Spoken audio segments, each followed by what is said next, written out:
ხარ ხო ნამყოფი? აი მეგობარი ყავს. მერეთი ხო ხარ ნამყოფი? არ ვიტყვი სახელმწიფოს, მაგრამ ყველა ვიცნობ და მაგარი კაცია და პალოზე აწყვეტილი მოზვერივით არის. სულ ქალი უნდა რა, ახლა გადაახდა 50-ს, მაგრამ მოკლედ მეორე ცოლი უნდა მოვიყვანო თქვა. აჰა. ტიბის ვინ არის ნაუდეგი, მეუთხარი, მაგრამ ქორწილი უნდა გავაკეთო ისეთიო.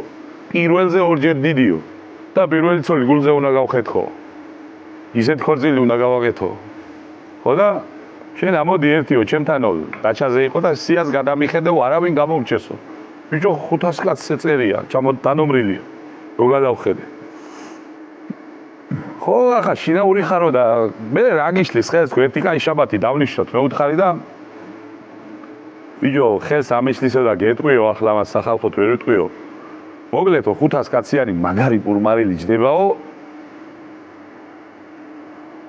50000-ი.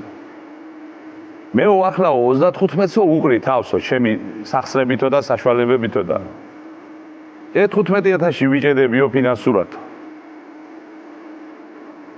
შენ ვაღამხელა თავი გაკოჭ, პირი კაცი ხარო და ასე მგონია მე ყოველ შემთხვევაშიო და მე მომაფიქრებიო ბიჭო მაგროს ახლა კარგად თუ ხარ მაღოჩი უნდა ამეიღო ერთი ბაჭკაფული და მიწე რა უნდა ელაპარაკ რა თუნდა მე ვილაპარაკი საქმეს მაგრამ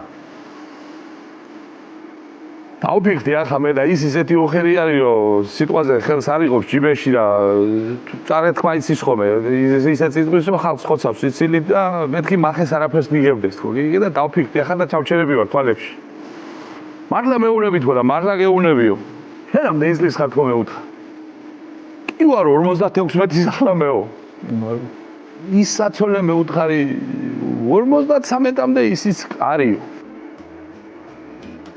მეუთხარი ძმაო თქვენ იმხის ყოფილ ხართ გასვენება და ქორწილი გააკეთეთ ერთად მეუთხარი და გასვენების ფული ხალხი ცალკე შემოგივა გადასახურავი ქორწილი ცალკე და დაგიბალანსებს ხარჯებს ესრეული რო გადაკეცა რომ მომიქნია რომ ერთღა მომკლავდა და ორი თვე იმის ჭიშკარი აღარ გამომეკიდა იქნას მის გამოვასწა რა უნდა მე თქვა 15000 არ მქონდა კაია კაი თან გასვენება და თანის გადაეხადა ერთად კაია თან შეხედა ვინ მოვა ვინ დაგაფასებს უყველაფერს